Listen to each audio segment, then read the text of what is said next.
नमस्कार, vector classes की online classes में आपका स्वागत है। आज का अपना जो टॉपिक रहेगा वो है excretory system. What is excretion, इसके बारे में पढ़ लेते हैं अपन। एक्सक्रिएशन मीन्स हार्मफुल और waste toxic substance which is formed in our body by the metabolic process, and the process to remove these harmful products from our body is called excretion. So excretion एक system है जिसके through हमारी body कुछ toxic substance को remove करती है। इसमें से सबसे पहला जो टॉक्सिक सब्सटेंस आता है, ये पहले देख लेते हैं अपन कौन कौन से टॉक्सिक सब्सटेंस या हार्मफुल सब्सटेंस अपनी बॉडी में बनते हैं। ठीक है, नंबर वन है कार्बन डाइऑक्साइड। CO2 एक ऐसी प्रोसेस के थ्रू बनती है जो ATP प्रोसेस, या हम जानते हैं कि जब हमारी बॉडी में मेटाबॉलिक एक्टिविटी के थ्रू जब ग्लूकोज जो बनता है, इसको देख लेते हैं अपन C6H12O6। ये जब बर्न होता है ऑक्सीजन की प्रेजेंस में तो बनता है 6CO2 plus 6H2O plus 38 ATP। यहाँ पर जो टॉक्सिक सब्सटेंस है वो है कार्बन डाइऑक्साइड गैस। हम जानते हैं कि ये प्रोसेस हुआ रेस्पिरेशन। ठीक है, क्या हुआ? रेस्पिरेशन। अब इस रेस्पिरेशन के थ्रू क्या बनी? CO2। इस CO2 को वापस उसी प्रोसेस यानी रेस्पिरेटरी लंग्स जो है वो क्या कर देते हैं? रिमूव कर देते हैं। तो ये हम समझ गए कि CO2 किस प्रकार से रिमूव होती है। सेकंड जो मेन सिस्टम है वो है स्किन। हमारी स्किन के थ्रू बहुत सारे सब्सटेंस, ठीक है, फॉर एग्जांपल जो एक्स्ट्रा अमाउंट में वाटर है वो रिमूव होता है। ठीक है, स्वेट के फॉर्म में, साथ साथ उसके साथ साथ कुछ ऐसे मिनरल्स, या जैसे हम जानते हैं कि स्किन के थ्रू हमारे बॉडी में एक तो एक्स्ट्रा अमाउंट में जो वाटर है उसके साथ NaCl यानी जो सॉल्ट है, क्या है? जो सॉल्ट है वो रिमूव हो जाता है। अब थर्ड आता है वो है नाइट्रोजनस वेस्ट। कौन सा वेस्ट? Nitrogenous waste. इस नाइट्रोजनस वेस्ट में सबसे पहला आता है अमोनिया, सेकंड आता है यूरिया, और थर्ड आता है यूरिक एसिड। तो अब हम जानते हैं कि लिविंग ऑर्गेनिजम्स जो है वो इन तीन नाइट्रोजनस वेस्ट को अलग अलग तरीके से रिमूव करते हैं, और हम इसी बेस पर लिविंग ऑर्गेनिजम्स को तीन कैटेगरी में डिवाइड कर सकते हैं। नंबर वन, अमोनिया रिलीज करने वाले लिविंग ऑर्गेनिज्म को अपन कहते हैं एमिनोटेलिक। क्या कहते हैं अपन उसको? एमिनोटेलिक। यूरिया रिलीज करने वाले को कहते हैं यूरियोटेलिक, और यूरिक एसिड रिलीज करने वालों को कहते हैं यूरिकोटेलिक। ओके, तो हम ये बात समझ गए कि हमारी बॉडी में जो नाइट्रोजनस वेस्ट बनता है, ठीक है, और इसी फॉर्म में जो कैटेगरी है एनिमल्स की वो तीन टाइप की हो गई, एमिनोटेलिक, यूरियोटेलिक, यूरिकोटेलिक। अब ये बात समझना कि नाइट्रोजनस वेस्ट जो है सभी लिविंग ऑर्गेनिजम्स की बॉडी में सेम नहीं बनने वाला। अब जिस प्रकार का लिविंग ऑर्गेनिज्म है और उसका मेटाबॉलिक एक्टिविटी किस प्रकार का नाइट्रोजन वेस्ट बना रही है। अगर अमोनिया बना रही है तो वो क्या कहलाएंगे? एमिनोटेलिक। यूरिया रिलीज करने वाले को अपन कहेंगे यूरिकोटेलिक, और यूरिक एसिड रिलीज करने वाले को अपन कहेंगे यूरिकोटेलिक। ओके, अब बात करते हैं कि मेन मेटाबॉलिक एक्टिविटीज के थ्रू कि प्रोटीन जो है वो इन तीन में कन्वर्ट कैसे होता है। बात समझना कि हमारी बॉडी में जो प्रोटीन है, ये प्रोटीन जब मेटाबॉलिक प्रोसेस के थ्रू न्यू प्रोटीन्स में कन्वर्ट होता है तो या तो वो बनाता है अमोनिया। क्या बना देता है? अमोनिया, जैसा अपन जानते ही। ठीक है, यानी NH2CO ठीक है, में कन्वर्ट होगा यूरिया। ठीक है, तो ये तो है अमोनिया का फॉर्मूला होता है NH3।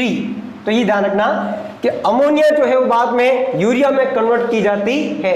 ये प्रोसेस ब्लड के थ्रू किडनी में जाने के पश्चात होता है। तो ये बात समझना कि जो एनिमल अपनी बॉडी में से अमोनिया रिलीज कर रहे हैं, ठीक है, वो तो अमोनिया को किसके फॉर्म में, गैस के फॉर्म में रिलीज कर देते हैं।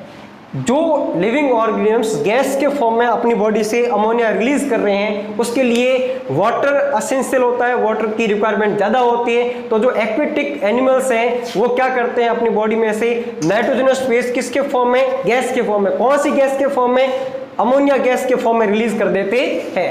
बट जो टेरेस्ट्रियल एनिमल है, तुम अच्छी तरीके से जानते हो टेरेस्ट्रियल एनिमल को क्या कहते हैं, यानी जो लैंड सरफेस पे एनिमल होते हैं उसको क्या कहते हैं, टेरेस्ट्रियल एनिमल।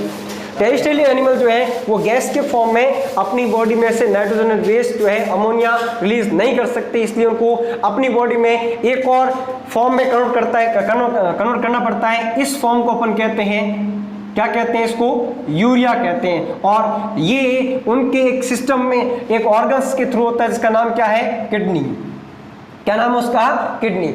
ओके, तो अब हम देख लेते हैं कि प्रोटीन जो है वो सभी एनिमल्स में, सभी में एक जैसा रिमूव नहीं होता।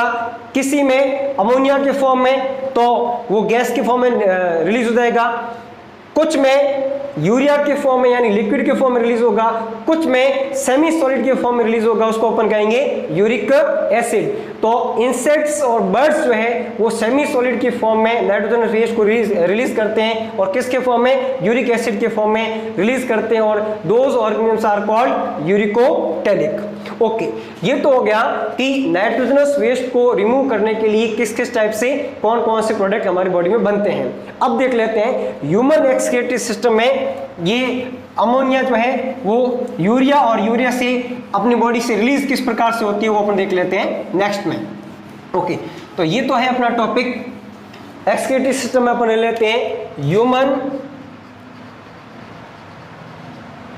Excretory system. तो इसका अपन डायग्राम बना लेते हैं पहले, उसके बाद इसको अपन देख लेते हैं। ध्यान देना,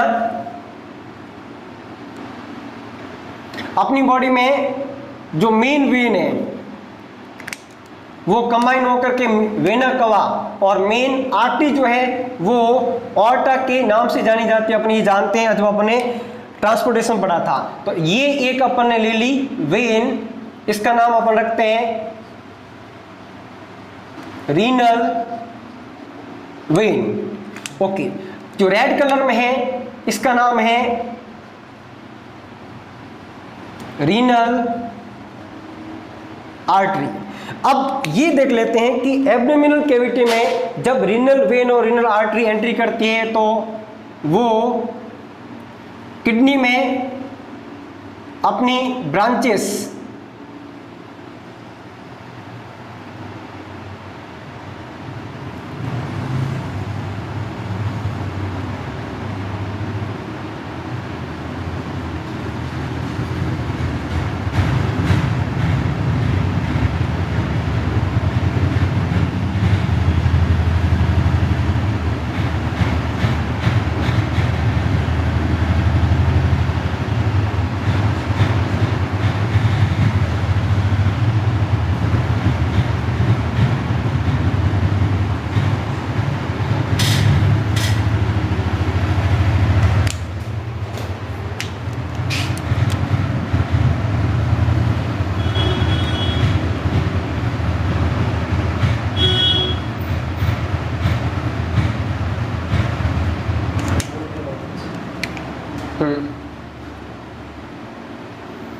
तो अपन देख लेते हैं कि रीनल आर्टरी की एक ब्रांच लेफ्ट में और रीनल वेन की एक ब्रांच लेफ्ट में। तो ये देखना किस प्रकार से गई, ये देख लेते हैं अपन।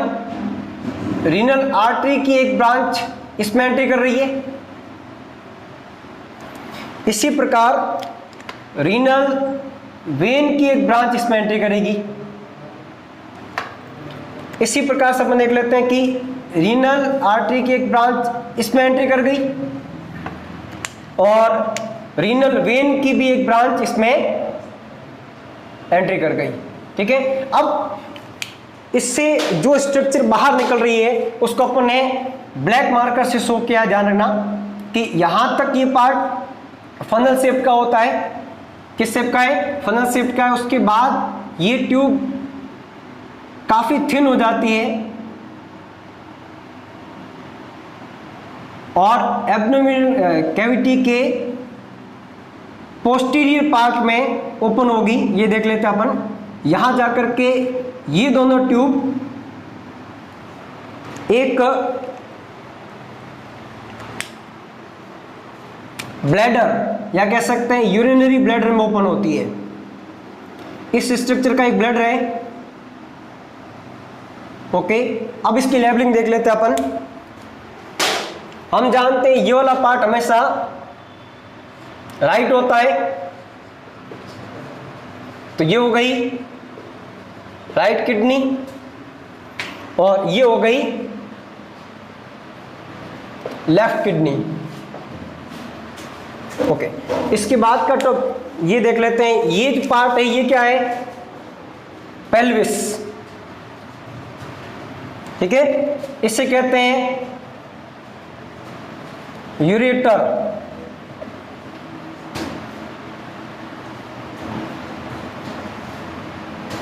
ये क्या हो गया? Urinary bladder. और इस स्ट्रक्चर को कहते हैं यूरेथ्रा। ठीक है, तो अपन ये देख लेते हैं कि जो ब्लड इस रीनल वेन्स के थ्रू एंट्री करेगा उसका एक पार्ट तो इस किडनी में और दूसरा पार्ट इस किडनी में एंट्री कर जाएगा। इसके साथ ही यहां एक प्रोसेस होगा जिसके थ्रू ब्लड फिल्ट्रेट होगा और फिल्ट्रेट होने के बाद क्लीन ब्लड जो है वापस रीनल आर्टरी में एंट्री करके वापस बॉडी में एंट्री कर जाएगा। तो अपन को ये बात समझनी है कि हमारे एक्सक्रीटरी सिस्टम यानी ह्यूमन एक्सक्रीटरी सिस्टम में one pair of kidney, one pair of ureter, ठीक है, वन पेयर नहीं ओनली वन यूरिनरी ब्लैडर और वन यूरेथ्रा मिलकर के क्या बनाता है? ह्यूमन मेन एक्सक्रीटरी सिस्टम बनाता है। इसमें अपन वर्ड इस्तेमाल करेंगे ह्यूमन मेन एक्सक्रीटरी सिस्टम। क्यों? क्योंकि स्किन और लंग्स भी एक्सक्रीटरी सिस्टम में आते हैं। तो ये तो हो गया कि हमारे बॉडी में जो ब्लड लाने वाली और ब्लड ले जाने वाली कौन कौन सी आर्टरीज और वेन किस स्ट्रक्चर में ओपन हो रही है, वो है राइट और लेफ्ट किडनी। तो अपन देख लेते हैं पहले इसकी इंटरनल स्ट्रक्चर को। चलो अपन देख लेते हैं इसकी इंटरनल स्ट्रक्चर, जिसका अपने डायग्राम बनाया है यहाँ पर। ठीक है, अब यहाँ समझना कि अपनी एक्सक्रीटरी सिस्टम के अंदर अपन ने दो किडनी देखी, तो उसमें से अपन एक किडनी की इंटरनल स्ट्रक्चर ले लेते हैं। अपनी हेडिंग डाली है इंटरनल स्ट्रक्चर ऑफ किडनी। ठीक है, इंटरनल स्ट्रक्चर अगर हम इसका एक क्रॉस सेक्शन यानी अगर ये एक किडनी है और हम इसको इस तरीके से काटते हैं, इसका ये सेक्शन लेते हैं, तो हमें इसकी इंटरनल स्ट्रक्चर अपन को इस तरीके से नजर आएगी, जिसमें अपन को एक आउटर कवर नजर आता है, इसको अपन कहते हैं कैप्सूल। क्या कहते हैं? कैप्सूल। उसके बाद बाहर का मतलब दो मेन रीजन है, एक बाहर का रीजन है, बात समझना कौन कौन सा, जैसे ये बाहर का रीजन है ये, ठीक है, इस रीजन को अपन क्या कहेंगे? बाहर का रीजन। इसका नाम क्या है? कॉर्टेक्स। क्या नाम है इसका? कॉर्टेक्स। अब इंटरनल यानी अंदर की तरफ जो गया, जैसे 1 2 3 4 5 6 हमें ये देखने को मिलते हैं, लेकिन ये काउंटिंग 9 होती है। हमने इसमें सिर्फ और सिर्फ कितनी बताई है? 6 बताई है। इसको अपन क्या कहते हैं? मेडुला कहते हैं। अब यहाँ पर एक कॉनकेव शेप, कॉनकेव शेप का मतलब समझते हो, जो अंदर की तरफ धसी हुई शेप होती है उसको अपन क्या कहते हैं? Concave shape. कॉनकेव शेप जिसके अंदर ये सब स्ट्रक्चर है उसको अपन कहते हैं हाइलम। क्या कहते हैं? हाइलम कहते हैं। अब ये देख लेते हैं कि हाइलम के अंदर एक रीनल वेन और एक रीनल आर्टरी एंट्री कर रही है, जैसा अपने जो आउटर स्ट्रक्चर देखी थी अपने उसकी। अब देख लेते हैं रीनल आर्टरी और रीनल आर्टरी क्या करेगी, जो है वो क्लीन ब्लड लेके जाएगी। तो ये बात समझना कि डर्टी ब्लड लाने का काम किसका? Renal vein. आप इसको डर्टी ब्लड क्यों कहा? क्योंकि जो ब्लड के साथ यूरिया जो आ रहा है, ठीक है, वो इस रीनल वेन के थ्रू अब इस स्ट्रक्चर के अंदर एंट्री करेगा। एंट्री करने के बाद ये स्ट्रक्चर क्या करेगी? इस डर्टी ब्लड को यूरिया से रिलीज करेगी और उसको क्लीन करके किस में डाल देगी? रीनल आर्टरी में डाल देगी, और रीनल आर्टरी से वापस ये ब्लड बॉडी को सप्लाई हो जाता है। इसके साथ ही जो यूरिया यहाँ बना, ठीक है, वो इस स्ट्रक्चर से होता हुआ बाहर निकलेगा, जो अपन ने देखा था यूरेटर। यूरेटर से यूरिनरी ब्लैडर में कलेक्ट होता रहेगा और कलेक्ट होने के बाद रिलीज किया जाएगा थ्रू यूरेथ्रा।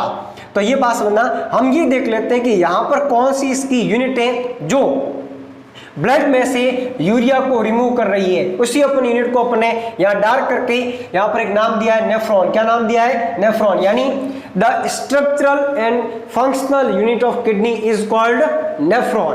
तो ये बात समझना कि नेफ्रॉन जो है वो डर्टी ब्लड को क्लीन ब्लड में कन्वर्ट करने का काम करती है। तो अपन ये देख लेते हैं कि डर्टी ब्लड यानी ये जो आर्टरी है, ये आर्टरी जब इन 10 लाख नेफ्रॉन, यानी ये बात समझना कि एक किडनी में कितनी 10 लाख नेफ्रॉन में एंट्री करती है, और एंट्री करते समय उसकी जो ब्रांच है उसका नाम होता है इफ्रिएंट आर्टियोली। क्या नाम होता है? इफ्रिएंट आर्टियोली। और जब ये ब्रांच एंट्री करती है एक फनल शेप स्ट्रक्चर में, जिसको अपन क्या कहते हैं? Bowman capsule. क्या कहते हैं? बोमेन कैप्सूल कहते हैं। अब यहाँ एंट्री करने के बाद जब ये स्ट्रक्चर बाहर निकलेगी तो ये बात समझना कि मैंने इसका डायमीटर कम रखा है, इसका डायमीटर छोटा कर दिया है। डायमीटर छोटा करने का मतलब क्या हुआ? इसकी जो वॉल है वो थिक हो चुकी है, लेकिन इसकी वॉल क्या है? थिन है। तो ये बात समझना, इसका नाम क्या हो गया?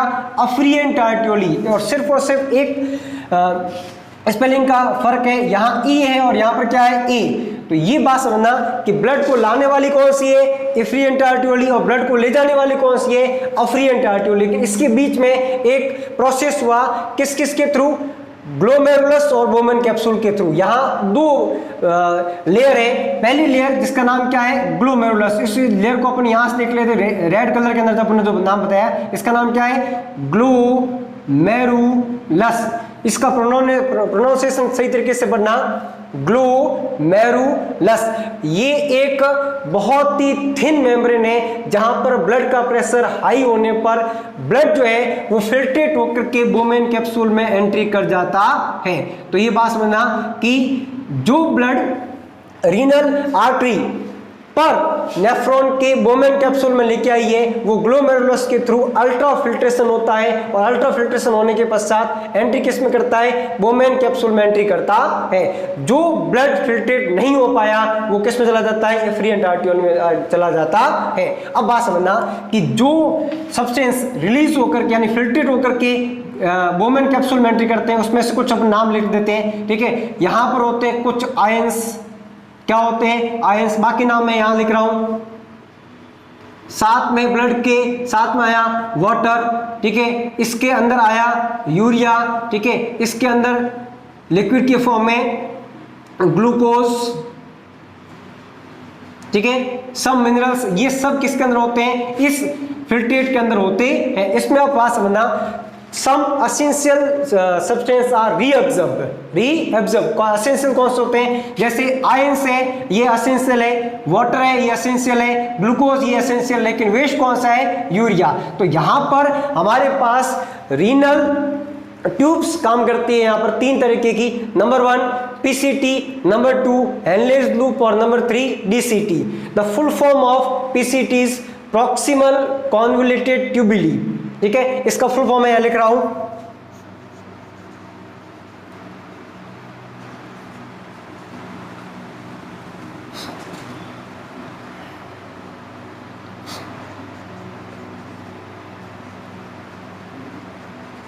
ओके, और डीसीटी का फुल फॉर्म क्या होगा?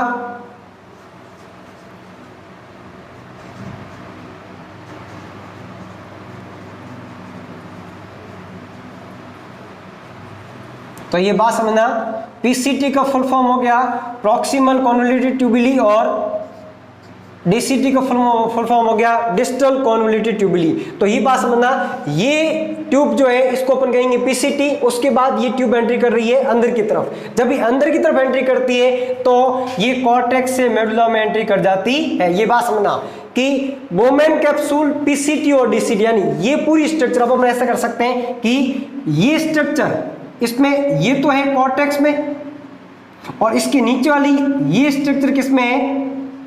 मेडुला के अंदर है। तो ये बात समझना, जब ये वापस नीचे आती है, यहां से नीचे आएगी तब ये एंट्री कर जाएगी किसके अंदर? मेडुला के अंदर एंट्री कर जाएगी। तो पीसीटी की ये है डिसेंडिंग लिम्ब। क्या कहेंगे इसको? डिसेंडिंग। ठीक है, और इसको क्या कहेंगे? Ascending limb. यानी जो वापस नीचे की तरफ आ रही है वो तो है डिसेंडिंग, और ऊपर की तरफ जा रही है वो है असेंडिंग। तो ये बात समझना, ये जो लिक्विड है ये लिक्विड पीसीटी के थ्रू किस में आएगा? हेनले लूप में, और हेनले से लूप से ही एंट्री करेगा किसमें? असेंडिंग लिम्ब से डीसीटी में। तो यहाँ होता क्या है बात समझना, यहाँ पर एक मेजर प्रोसेस होती है रीअब्जॉर्प्शन, जिसके थ्रू यहाँ पर आर्टरीज और वेन, अब एक बात समझना कि ये जो एफरेंट आर्टरी ये क्या करती है, ये यहाँ से निकलने के पश्चात, मैं इसको सिंगल लेयर में बता रहा हूँ, इसको पूरा कवर करेगी, इसको पूरा कवर करेगी, ठीक है। कवर करने के साथ ये ब्रांच नीचे आएगी, ठीक है। नीचे आने के साथ साथ यहाँ तक ये आर्टरी के फॉर्म में रहेगी, लेकिन अब यहाँ से ये वेन के फॉर्म में, वेन के फॉर्म में यहाँ से टोटल कन्वर्ट हो जाएगी। तो ये बात समझना कि इस पूरी स्ट्रक्चर ने इसको कवर क्यों किया, ताकि ये जो सब्सटेंस है, कौन कौन से आयंस, वाटर और ग्लूकोज, इनका क्या किया जा सके, रीअब्जॉर्प्शन किया जा सके और बॉडी इनको रिमूव ना कर पाए या वापस ब्लड के साथ बॉडी के अंदर भेजा जा सके। तो बात समझना कि जो एसेंशियल सब्सटेंस आए थे, कौन कौन से, वाटर, ग्लूकोज, आयंस और सम अदर सब्सटेंस, ठीक है, are reabsorb in PCT, Henle loop और डीसीटी। अब एक बात और ध्यान देने वाली है कि मैंने यहाँ पर स्ट्रक्चर को क्या कर रखा है, यहाँ इसकी थिकनेस देखना, यहाँ से थिकनेस अभी नीचे की तरफ आ रही है तो ये और थिन हो गई, यानी हेनले का लूप जो यू शेप्ड है ये बहुत ही पतला यानी बहुत ही थिन होता है, ताकि यहाँ पर रीअब्जॉर्प्शन का सरफेस एरिया इंक्रीज किया जा सके। साथ ही साथ यूरिया जो है वो डीसीटी के थ्रू किस में रिलीज किया जा सके, कलेक्टिंग डक्ट में रिलीज किया जा सके। और लास्ट में यहाँ पर क्या बचता है, ओनली और ओनली यूरिया, यानी यहाँ पर वाटर का रीअब्जॉर्प्शन होता है, किसका, वाटर का, और यहाँ पर सब एसेंशियल सब्सटेंस का रीअब्जॉर्प्शन हो जाता है। इस प्रकार जो कलेक्टिंग डक्ट है वहां पर सिर्फ और सिर्फ क्या बच जाता है, यूरिया बच जाता है। और सभी कलेक्टिंग, जैसे आप बात समझना कि ये एक नेफ्रॉन किसमें खुली, इस कलेक्टिंग डक्ट के अंदर, उसी प्रकार ये एक और खुल रही है। जैसे जैसे ये ट्यूब नीचे की ओर एंट्री कर रही है, बहुत सारी नेफ्रॉन इसके साथ कलेक्ट होती जा रही है, इसका नाम क्या हुआ, कलेक्टिंग डक्ट। अब बात समझना कि जब बहुत सारा यूरिया कलेक्ट होकर के एंट्री करता है तो वो एंट्री कर जाता है इस ट्यूब के अंदर, जिसको अपन क्या कहते हैं, पेल्विस, जो फनल शेप्ड है। इसी प्रकार 10 लाख नेफ्रॉन से पेल्विस के थ्रू यूरिया जो है वो किस में एंट्री करेगा, यूरेटर में, यूरेटर से यूरिनरी ब्लैडर में कलेक्ट होता रहेगा और एक इंफॉर्मेशन मिलने के पश्चात ये किस में चला जाएगा, यूरिनरी ब्लैडर के थ्रू ये यूरेथ्रा से रिलीज हो जाएगा। तो ये तो हुआ formation of urine, formation of urine और internal structure of kidney and the functional and structure unit of kidney nephron. Thank you.